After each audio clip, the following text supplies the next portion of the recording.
Let's kick things off with something so basic, but honestly, so overlooked: living below your means.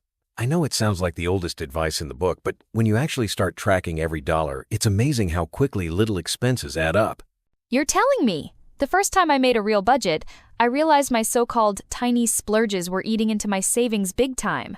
It's like, until you see the numbers, you just assume everything's fine. Exactly. And it's not about depriving yourself either. It's about being intentional, like swapping one restaurant night for a homemade meal so you can put that extra $30 in savings instead.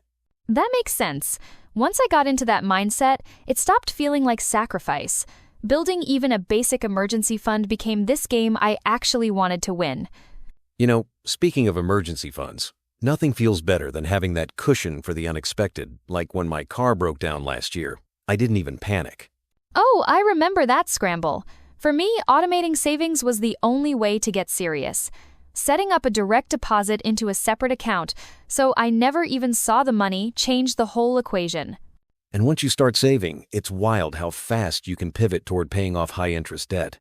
I was shocked at how much I was losing just to credit card interest every month. It's brutal, right?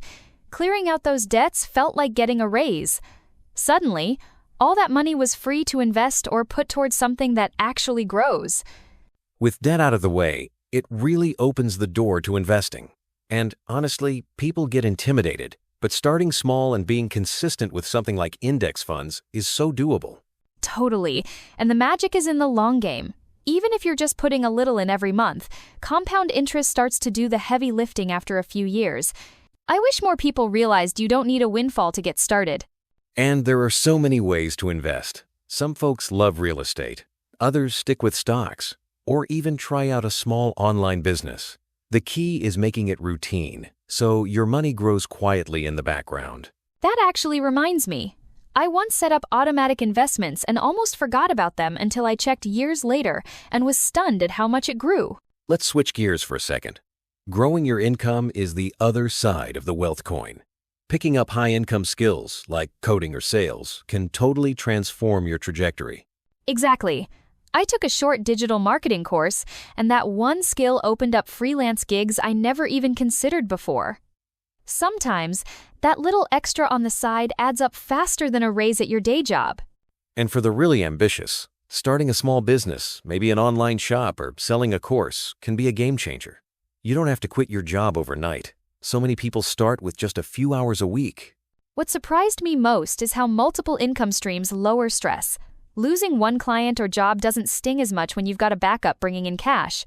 You know, beyond the classic routes, there's a whole creative side to wealth too. Stuff like real estate, building an app, or even writing a book that makes money while you sleep. I love that idea. A friend of mine built a simple budgeting tool, and now it brings in passive income every month. It's wild how intellectual property can become its own little asset. And then there's the whole concept of using other people's money. Not just racking up debt, but strategic borrowing, like taking out a mortgage on a rental property and letting tenants pay it off.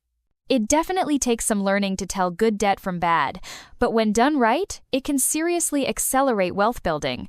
That's where staying educated really pays off. All these tactics are awesome, but at the end of the day, mindset ties it all together. Deciding you want to get rich for real, not just wishing, completely changes your day-to-day choices. That's so true. My turning point was focusing less on quick wins and more on steady long-term growth. It's not flashy, but it stacks up over time. And honestly, being obsessed with learning about money, podcasts, books, anything keeps you sharp.